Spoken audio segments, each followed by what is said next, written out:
Jadi kalau kita bicara regulasi itu kan aturan ya, aturan yang dibuat oleh Kementerian Kesehatan. Nah, demam berdarah ini penyakit yang bisa ditularkan melalui vektor ya, nyamuk.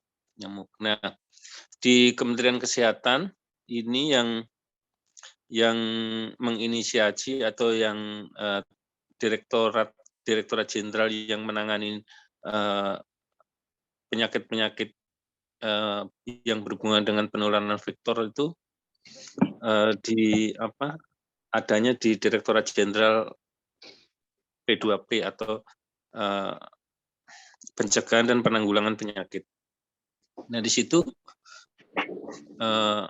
regulasi itu yang menginisiasi nanti yang membuat draft-draftnya dari Direktorat Jenderal yang kemudian akan disahkan ditandatangani oleh Menteri Kesehatan. Nah, kita semua tahu bahwa Indonesia ini mempunyai wilayah yang luar biasa, yang luas dan punya dua iklim penghujan dan iklim kemarau ya, atau tidak penghujan. Nah, pada musim-musim penghujan ini kan dimulai sekitar bulan September ya, September, Oktober, November, Desember, Januari, Februari. Nah, dan yang biasanya makanya kalau orang Jawa bilang atau orang dulu bilang bahwa Desember ini hujannya mulai besar Desember. Nah, kemudian Januari dan Februari hujan sehari-hari. Nah, sehingga kasus-kasus demam berdarah ini banyak muncul atau terjadi di bulan Januari, Februari, dan seterusnya. Nah, kenapa di bulan-bulan itu? Karena memang musim hujan. Karena musim hujan maka banyak air yang menggenang.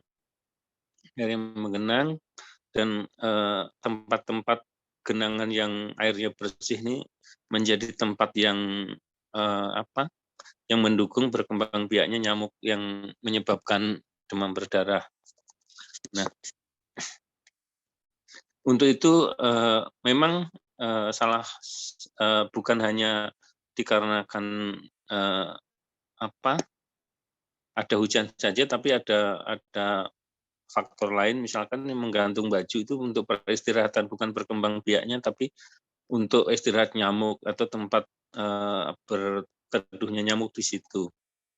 Tapi untuk berkembang biaknya dia memerlukan media yang tadi air bersih, air jernih. Nah, air jernih yang menggenang itu biasanya di pot-pot bunga ya, yang ada air menggenangnya, kemudian ini kaleng-kaleng ya, atau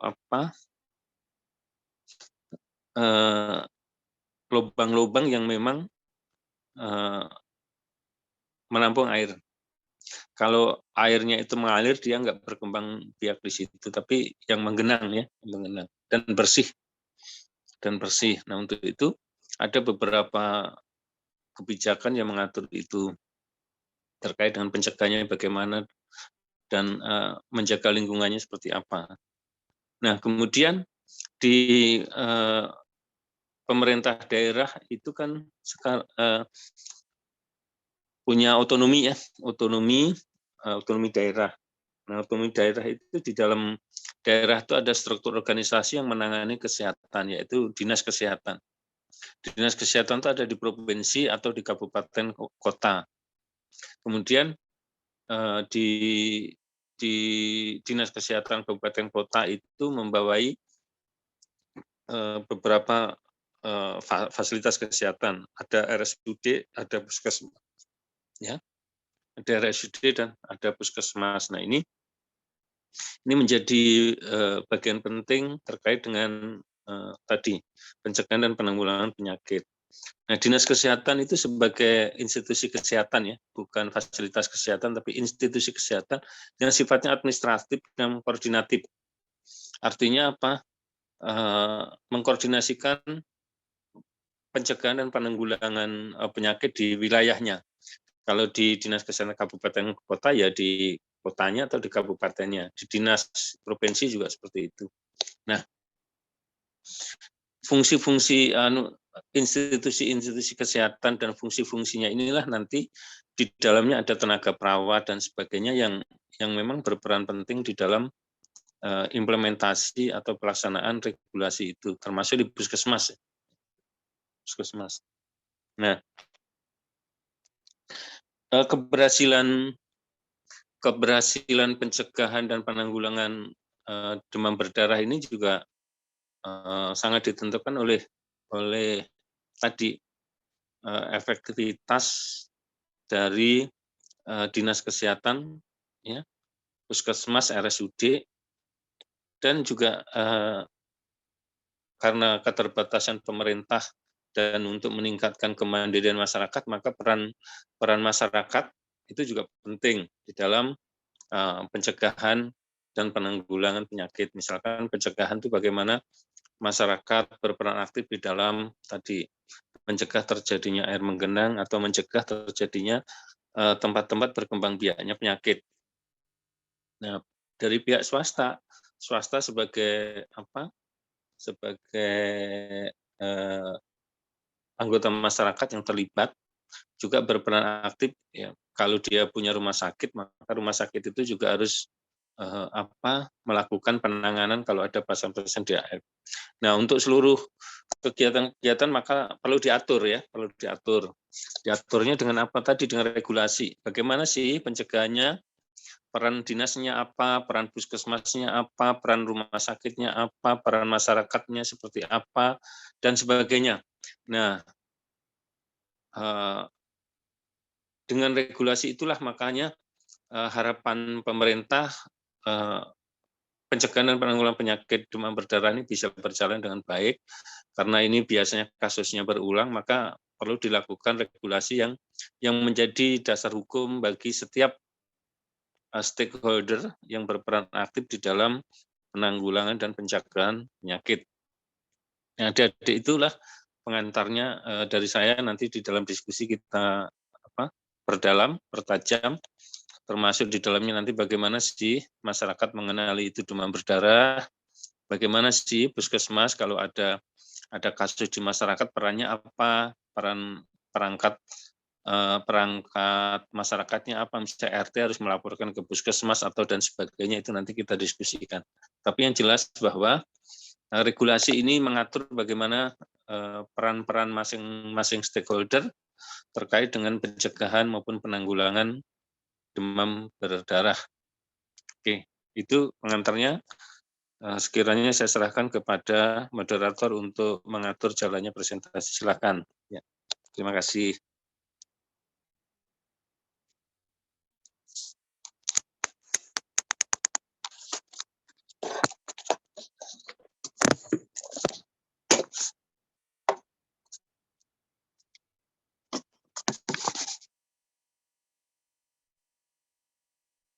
Untuk kelompok 10 bisa dimulai.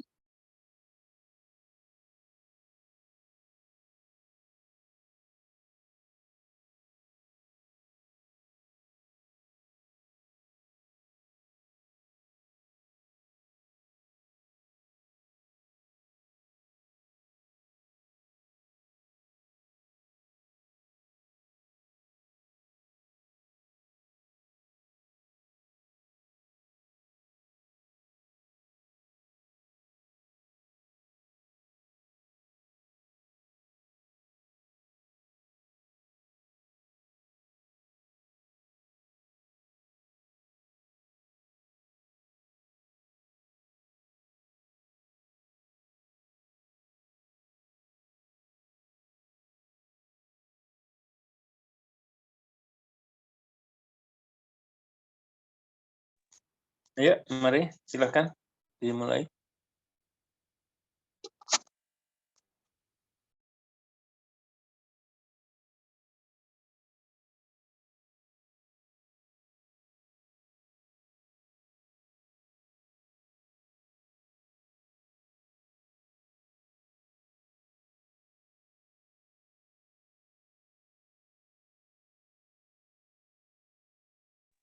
Baik, izin masuk. Apakah suara saya terdengar?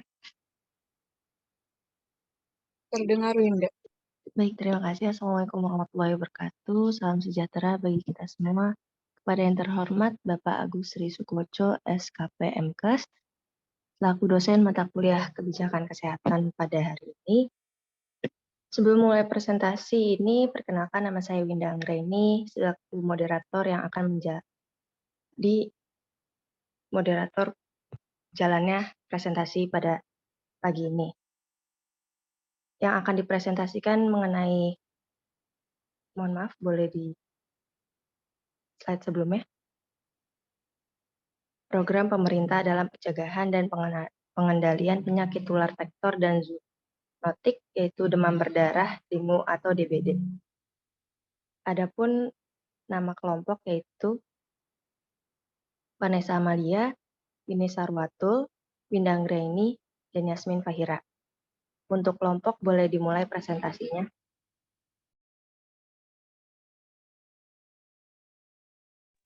Ya, bisa selanjutnya. Pengertian definisi demam berdarah dengue atau DBD, yaitu penyakit yang menular disebabkan oleh virus dengue melalui vektor nyamuk spesies Aedes aegypti atau Aedes albopictus. Gejala DBD yaitu demam 2-7 hari, disertai dengan manifestasi pendarahan, penurunan trombosit, kebocoran plasma, dan gejala-gejala tidak khas seperti nyeri otot, nyeri tulang, nyeri belakang, bola mata, atau ruam kulit, menurut Kementerian Kesehatan pada tahun 2020. Selanjutnya ada fase perjalanan DBD. Pada fase DBD ada 3 fase, yaitu fase pertama ditandai dengan demam 2-7 hari, fase kedua adalah fase kritis atau bocornya plasma 24-48 jam, dan fase ketiga adalah fase penyembuhan 6-7 hari. Yang pertama ini ada fase demam. Fase demam yaitu pada fase ini dilakukan pengobatan simpotamik atau pengobatan terhadap gejala saja, seperti menurunkan demam dan pengobatan suportif atau tindakan yang dapat memperbaiki penderita DBD. Untuk tahap ini, dokter tidak selalu menyarankan rawat inap. Penderita dapat dirawat di rumah, namun Anda perlu memperhatikannya lebih ketat. Biasanya dokter akan memberikan obat penurun panas dengan jenis paracetamol 10 dengan dosis 10 mg setiap 4-6 jam. Dan kedua adalah fase kritis. Fase kritis berlangsung pada 24-48 jam. Umumnya dimulai pada hari ketiga atau kelima perjalanan penyakit. Pada fase ini, penderita tidak dapat makan ataupun minum karena anoreksia atau muntah. Penderita akan mendapatkan perawatan ekstra ketat. Mungkin dokter akan menempatkan penderita di bangsal khusus untuk memudahkan dalam mengawasi. Perawat juga akan mencatat tanda vital yang dialami penderita, terutama asupan dan keluaran cairan dalam lembar khusus. Yang ketiga ada fase penyembuhan. Pada hari 6-7 barulah penderita DBD memasuki fase penyembuhan. Fase ini ditandai dengan kondisi penderita yang mulai membaik, nafsu makan mulai membaik, pendarahan darah juga mulai membaik dan normal, serta frekuensi air kecil juga mulai membaik. Selanjutnya.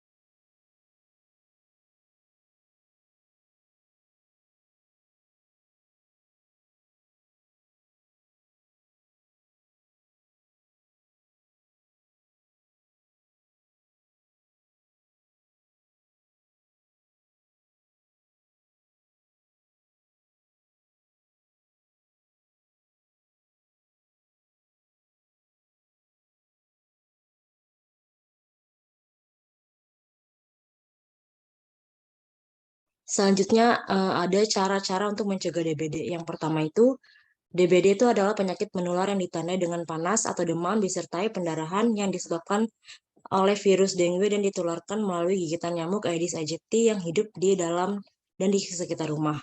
Yang kedua, kenali gejala atau tanda awal dan lanjut DBD dan segera lakukan pertolongan.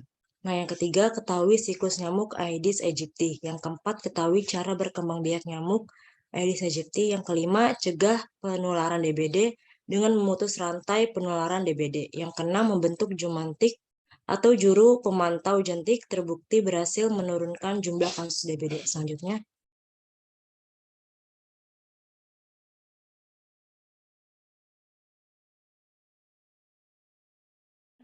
ini selanjutnya itu ada regulasi DBD. Yang pertama, Peraturan Pemerintah Nomor 40 Tahun 1991 tentang penanggulangan wabah penyakit menular. Yang kedua, Keputusan Menteri Kesehatan Nomor 581 Menkes SK 7/7 pada tahun 1992 tentang pemberantasan penyakit demam berdarah dengue. Yang ketiga, Peraturan Daerah Nomor 6 Tahun 2007 tentang pengendalian penyakit demam berdarah dengue. Selanjutnya,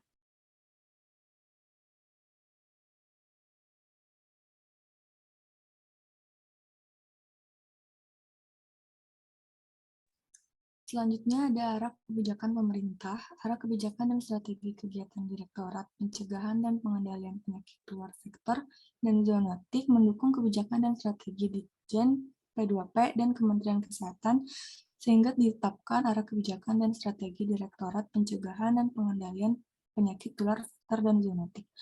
Yang pertama itu kebijakan kesehatannya ada penguatan keterlibatan masyarakat dan layanan primer. Yang kedua ada meningkatkan promotif dan program pencegahan. Kebijakan kesehatan ini pemberdayaan masyarakat, pelayanan kesehatan, lalu dibantu oleh peran sektor lainnya. Selanjutnya.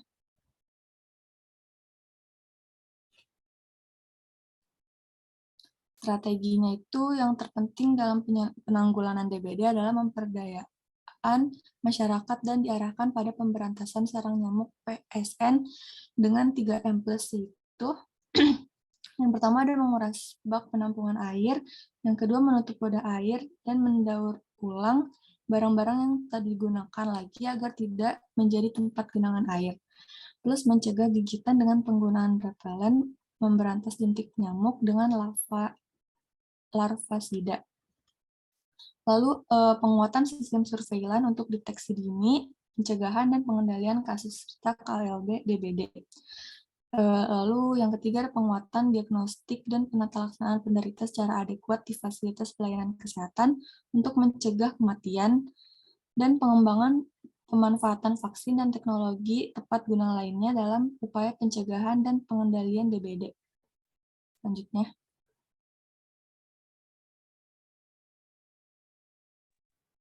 Ada peran pemangku. Pemberantasan demam berdarah akan dapat diselesaikan jika semua pemangku kepentingan, khususnya para pemimpin daerah, memberi prioritas pada penanggulangan demam berdarah.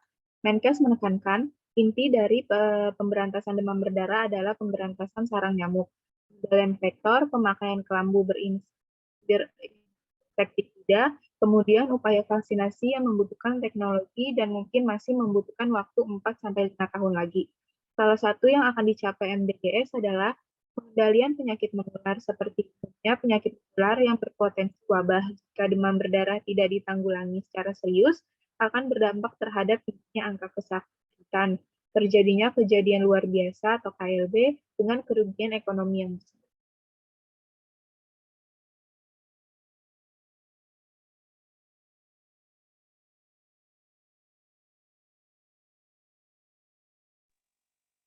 Selanjutnya, isu pelaksanaan demam berdarah dengue yang diangkat itu tentang angka kematian akibat demam berdarah dengue di Jawa Barat tembus 241 kasus sepanjang tahun 2022, di mana Dinas Kesehatan atau Dinkes Jawa Barat mencatat angka demam berdarah atau DBD di Jawa Barat mencapai 27.010 kasus dari Januari sampai Agustus 2022. Dari data tersebut dilaporkan sebanyak 241 kematian terjadi akibat DBD di Jawa Barat. Data itu dilaporkan Dinkes Jabar per tanggal 13 September tahun 2022. Angka DBD ini dinyatakan paling tertinggi sejak 2 tahun lalu dengan rincian 22.613 kasus pada tahun 2020 dan 21.857 kasus pada tahun lalu yaitu di 2021, di mana Kepala Bidang Pencegahan dan Pengendalian Penyakit atau P2P Dinkes Jawa Barat, angka kasus DBD ini diprediksi akan terus meningkat. Penyebabnya karena ini wilayah di Jawa Barat telah masuk musim penghujan, kemungkinan tetap ada penambahan jumlah kasus DBD, terutama kalau masih ada yang lalai tidak waspada terhadap adanya sarang nyamuk. Dari data tersebut ada 5 wilayah di Jawa Barat tertinggi dengan penyebaran DBD, di antaranya Kota Bandung dengan 4.196 kasus, Kabupaten Bandung 2.777 kasus, Kota Bekasi 2.059 kasus, Kabupaten Sumedang 1.647 kasus, dan Kota Tasikmalaya 1.540 kasus. Pertanggal 13 September tahun 2022, Dinkes Jabar mencatat angka kasus sebaran DBD dari Januari sampai Agustus 2022 mencapai 27.010 kasus. Lalu berdasarkan data Dinkes Jawa Barat, ada 241 kasus kematian akibat DBD yang terjadi pada Januari sampai Agustus 2022, di mana Kabupaten Bandung menjadi wilayah tertinggi dengan 37 kasus kematian akibat DBD. Boleh next.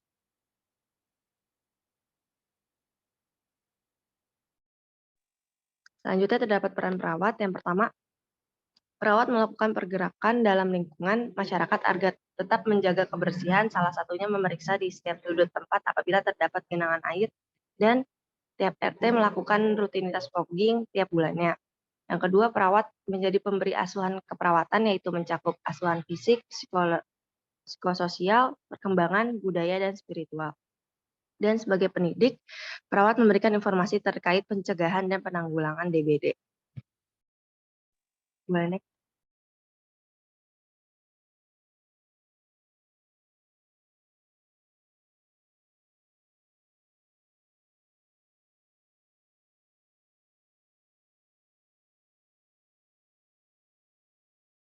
Dan selanjutnya ada faktor. Faktor yang menjadi permasalahan dalam pencegahan dan pengendalian DBD adalah yang pertama ada PSM 3M+, yaitu pemberantasan sarang nyamuk dengan 3M+, yaitu menguras, menutup, dan mendaur ulang.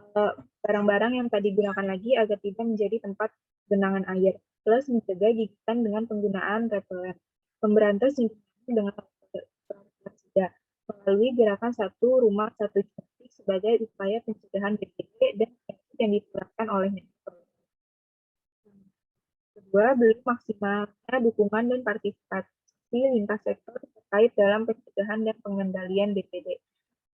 Antara lain terkait dengan strategi mengantisipasi perubahan iklim dan cuaca yang juga mempengaruhi kejadian kasus infeksi dan penyakit arbovirosis lainnya, serta dalam hal pelibatan peserta didik dan anggota masyarakat dalam PSM 3M+ secara berkualitas, serentak, dan lingkungan.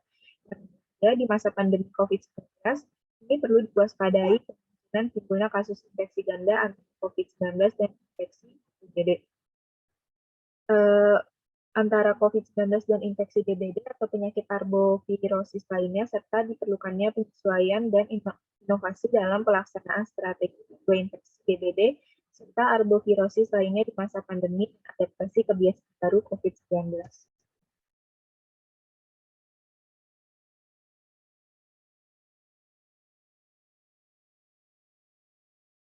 Selanjutnya ada upaya. Upaya pencegahan dan pengendalian DBD terdiri dari 3 pilar pendekatan, yaitu surveillance kasus dan vektornya, manajemen kasus, dan pengendalian vektornya. 3 pilar tersebut diperkuat dengan keterlibatan sektor lain dalam bentuk kelompok kerja operasional. Penguatan pelayanan kesehatan sangat diperlukan dan tidak kalah pentingnya adalah keterlibatan masyarakat dalam upaya pemberdayaan masyarakat melalui gerakan rumah satu.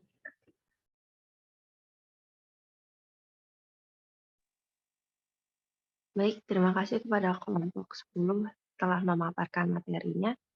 Selanjutnya dibuka sesi tanya jawab. Apabila ada yang ingin bertanya, boleh langsung menggunakan fitur raise. Terima kasih.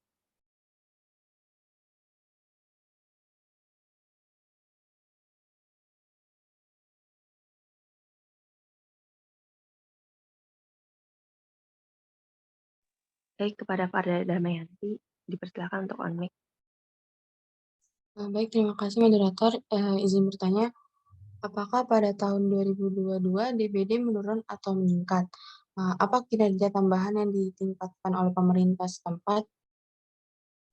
Baik, terima kasih. Pertanyaan akan ditampung terlebih dahulu. Selanjutnya pada Fauzia.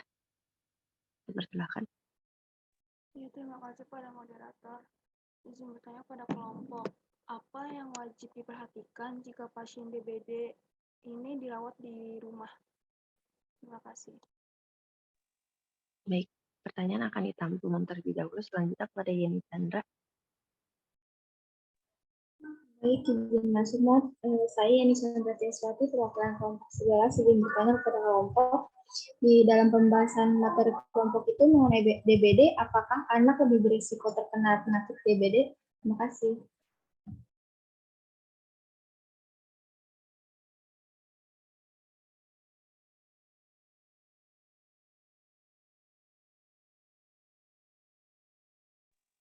Baik, terima kasih. Selanjutnya, dikarenakan Nestrina laptopnya mati dan tidak bisa raise hand, saya izin membacakan pertanyaannya. Mengapa nyamuk-nyamuk pembawa virus penyakit seperti malaria, kolera, dan demam berdarah meningkat pada saat musim hujan? Baik, pertanyaan akan ditampung. Selanjutnya, kepada kelompok yang ingin menjawab, boleh langsung on mic saja. Terima kasih.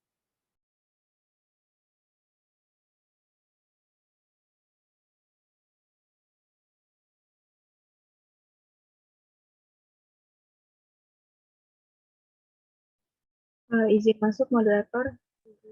Dipersilakan, Yasmin. Menjawab pertanyaan dari Fauzia, pertanyaannya apa saja yang wajib diperhatikan jika pasien DBD dirawat di rumah? Jawabannya itu yang harus diperhatikan itu cairan penting untuk diperhatikan. Juga buang air kecil setiap 4-6 jam dan cermati terjadinya warning spiking.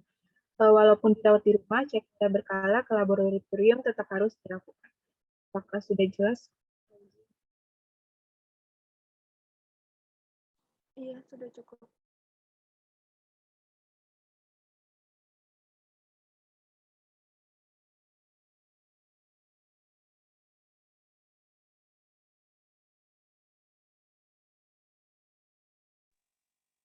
Baik, selanjutnya untuk menjawab pertanyaan.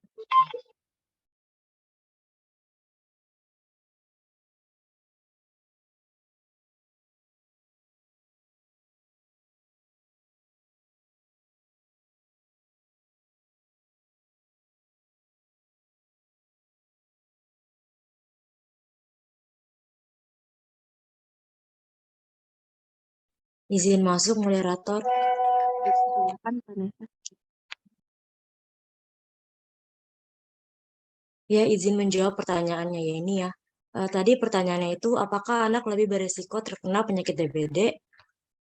Nah, izin menjawab, pada anak itu biasanya ditandai dengan demam. Anak bisa mengalami demam dengue apabila jumlah sel darah putih dalam tubuhnya dalam kategori rendah saat menjalani pemeriksaan darah. Gejala dari DBD ini bisa berlangsung antara 2 hingga 7 hari. Selain itu, DBD pada anak juga bisa terjadi karena imunitas anak masih tidak terlalu kuat untuk melawan paparan virus. Meski telah mendapatkan penanganan medis, risiko masalah DBD pada anak ini bisa sangat berbahaya apabila penanganan terlambat dilakukan. Apa bisa diterima jawabannya ini? Ya, bisa, Mas. Terima kasih. Izin masuk, moderator. Izin menjawab pertanyaan Mistrina tadi. Pertanyaan itu, mengapa nyamuk-nyamuk membawa virus penyakit seperti demam berdarah meningkat pada saat musim hujan? Jawabannya itu karena virus dengue yang dibawa oleh nyamuk vektor Aedes aegypti yang berasal dari Afrika ini sangat masif penyebarannya di negara-negara beriklim tropis. Karena curah hujan yang tinggi merupakan lingkungan yang sangat mendukung nyamuk tersebut untuk berkembang biak.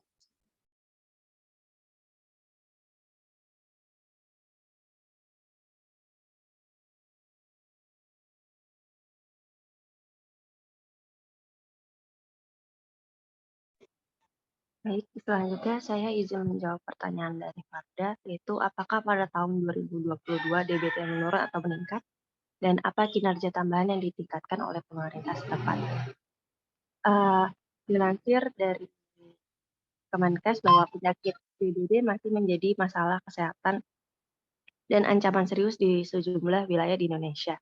Peningkatan kasus DBD terus terjadi terutama pada musim hujan, di mana Kementerian Kesehatan mencatat di tahun 2022 jumlah kumulatif kasus DBD ini sampai dengan minggu ke-22 dilaporkan mencapai 45.387 kasus, sementara jumlah kematian akibat DBD mencapai 432 kasus, di mana dari hasil tersebut pada tahun ini DBD meningkat. Maka dari itu, dalam mengatasi penyebaran DBD, Kementerian Kesehatan mendorong agar masyarakat aktif dalam melakukan upaya promotif preventif melalui Gerakan 1 Rupa 1 Jumantik atau G1R1J.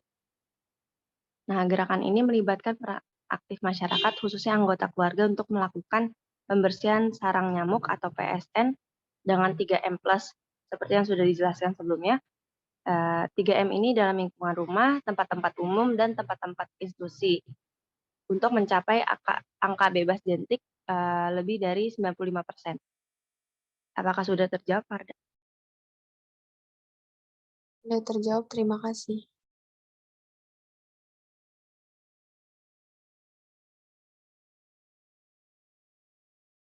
Baik, terima kasih kepada kelompok 10 yang sudah menjawab pertanyaannya.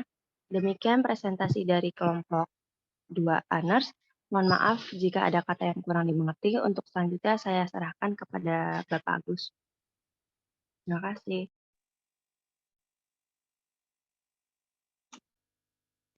Baik, terima kasih. Presentasinya dan diskusinya. Gini, jadi kalau bicara regulasi itu kan aturan ya, kebijakan itu aturan. Aturan itu berisi secara substansi itu berisi informasi, koordinasi, dan tanggung jawab atau kewenangan stakeholder. Nah, kalau kita bicara regulasi itu ada tingkatannya, ya. Namanya peraturan itu yang disebut kebijakan, regulasi atau peraturan itu ada tingkatannya. Ya. Kalau kita bicara ketatanegaraan itu ada undang-undang dasar, kemudian ada undang-undang, ada peraturan pemerintah, ada peraturan presiden, ada peraturan menteri atau keputusan menteri, dan seterusnya sampai ke bawah. Nah, kalau level di daerah itu bisa berupa perda, peraturan daerah atau keputusan gubernur, pergub, peraturan gubernur, perkap, peraturan kabupaten, peraturan kota, itu yang kalau perda, peraturan daerah atau keputusan bupati dan gubernur itu mengatur wilayahnya, ya, mengatur wilayahnya, tidak mengatur di luar wilayah.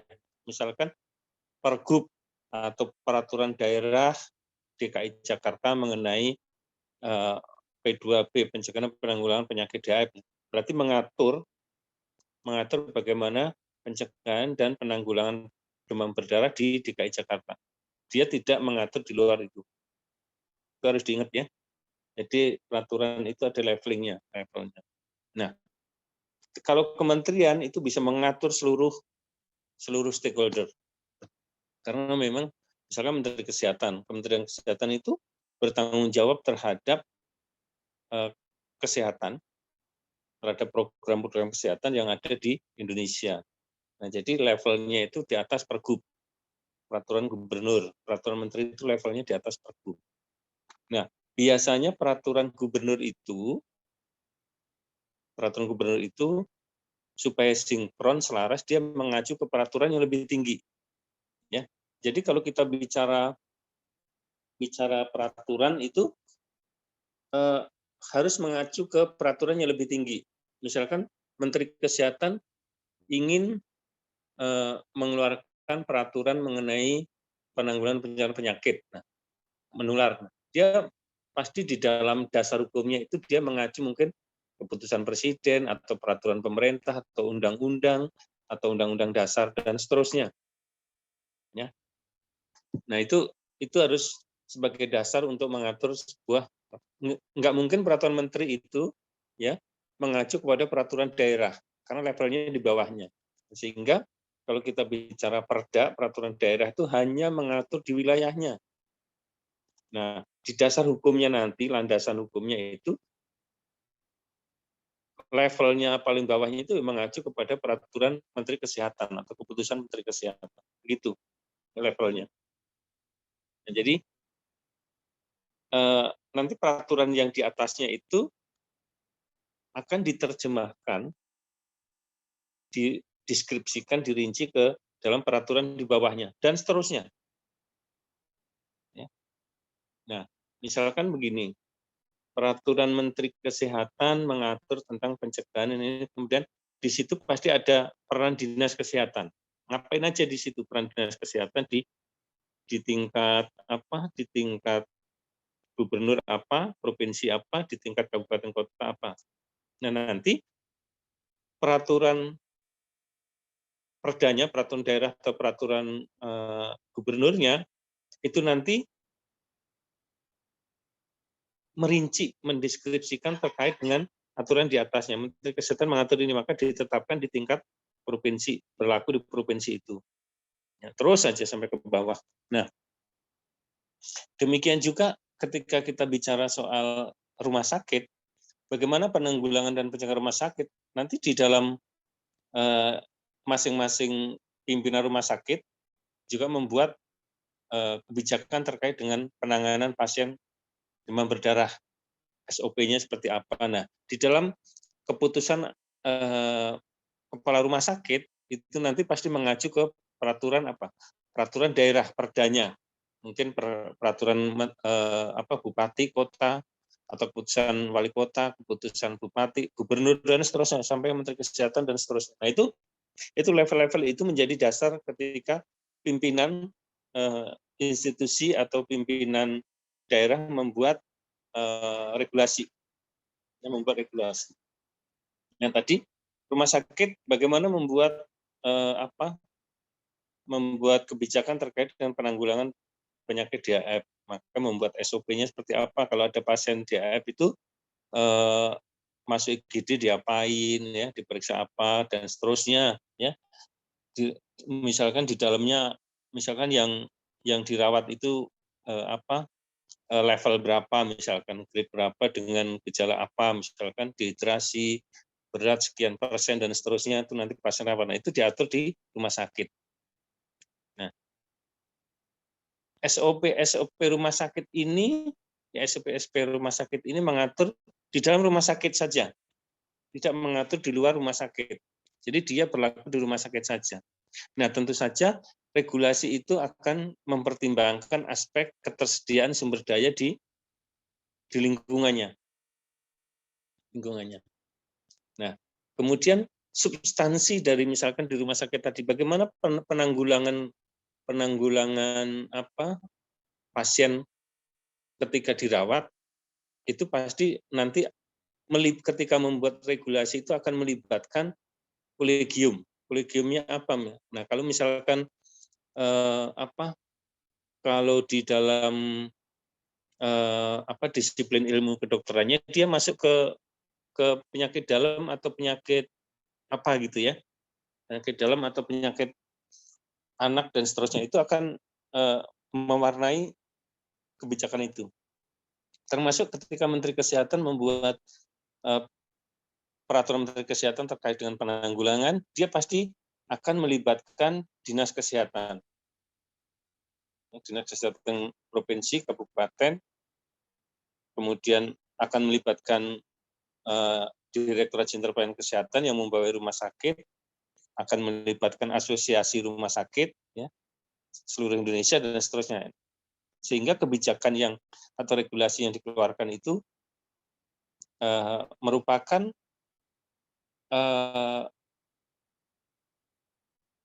sekumpulan atau mengakomodasi beberapa institusi yang terlibat di dalam pencegahan dan penanggulangan demam berdarah. Nah, itu konsep besar regulasinya. Adik-adik harus paham itu ya. Jadi regulasi itu adalah peraturan yang sifatnya berjenjang. Regulasi itu mengatur skop sesuai dengan kewenangannya. Kalau Menteri Kesehatan terkait akan mengeluarkan peraturan Menteri Kesehatan yang diatur yang terkait dengan kesehatan. Dia tidak mengatur di luar kesehatan. Tapi di situ hanya mengatur misalnya bagaimana koordinasi dengan pekerjaan umum. Karena ini terkait dengan fasilitas umum misalnya, tapi sifatnya koordinasi. Makanya tadi saya bilang bahwa kalau regulasi itu sifatnya informasi, kemudian koordinasi, ya, koordinasi, kewenangan masing-masing yang terlibat, ya, kewenangan dan seterusnya. Itu jadi adik-adik harus memahami itu.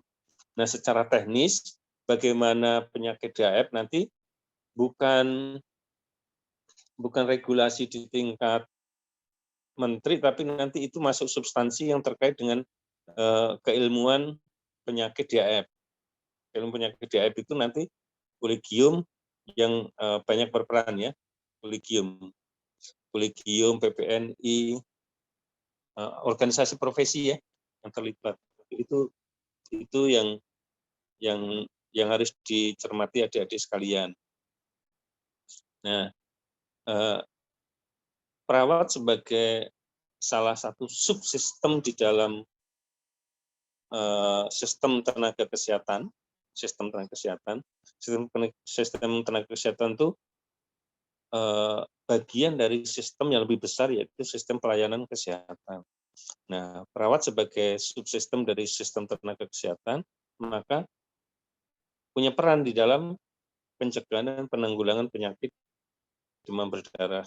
Sesuai dengan kalau dia sebagai perawat di rumah sakit, maka dia berperan sebagai perawat yang menangani pasien demam berdarah. Kalau dia di puskesmas, bisa berperan di dalam program pokok puskesmas yang terkait dengan pencegahan dan penanggulangan penyakit menular misalnya, dan seterusnya. Kalau di dinas berarti dia berperan sebagai tenaga administratif. Nah, tidak kalah pentingnya kalau dia tidak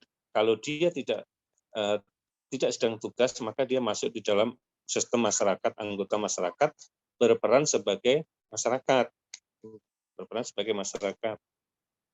Jadi ikut pencegahan penyakit demam berdarah. Nah, itu menjadi bagian penting di dalam melihat secara umum bagaimana regulasi demam berdarah itu dibuat, terus levelnya seperti apa, peran saya di dalam regulasi apa, dan seterusnya. Ya, sampai ke level paling bawah. Jadi regulasi yang paling atas itu selalu menjadi landasan regulasi atau kebijakan di bawahnya terus saja sampai paling bawah. Sampai puskesmas pun kalau mengeluarkan keputusan puskesmas tentang pencegahan penyakit, ya dia pasti mengacu atau berlandaskan pada peraturan dinas kesehatan, peraturan kabupaten kota, gubernur, menteri dan seterusnya. Nah, itu level-level itu yang bersifat hierarki terkait dengan bagaimana regulasi itu diterbitkan. Nah, regulasi itu kalau di dalam bahasa hukumnya akan menjadi landasan hukum. Landasan hukum itu nanti ketika ada aspek-aspek pelanggaran dan sebagainya, ini menjadi acuan. Kalau misalnya si perawatnya itu melakukan malpraktek ya, di dalam rumah sakit atau di puskesmas atau di dinas, nah ini menjadi dasar. Bagaimana sih regulasi dasar hukumnya apa? Misalnya, puskesmas ketika dicocokkan dengan kebutuhan puskesmas, oh memang benar dia melakukan malpraktek, atau mengacu ke atasnya bagaimana sih apa regulasi dinas kesehatan mengatur tentang peran perawat misalkan, dan seterusnya. Jadi regulasi ini menjadi landasan hukum dan akan menjadi rujukan ketika ada kasus-kasus hukum ya. Itu kira-kira masukan saya. Kesimpulannya presentasinya cukup bagus, hanya saya memberi masukan saja, wawasan bahwa kalau kita bicara regulasi, kita bicara tentang hierarki peraturan, bicara areanya, bicara koordinasinya, dan seterusnya. Nah, misalkan tadi kalau di dinas koordinasi dan siapa saja sih, kalau di rumah sakit dan seterusnya, itu tambahan dari saya untuk menambah wawasan adik-adik sekalian. Saya rasa itu saja dari saya. Terima kasih presentasinya. Saya akhirin, saya tutup dengan Assalamualaikum warahmatullahi wabarakatuh.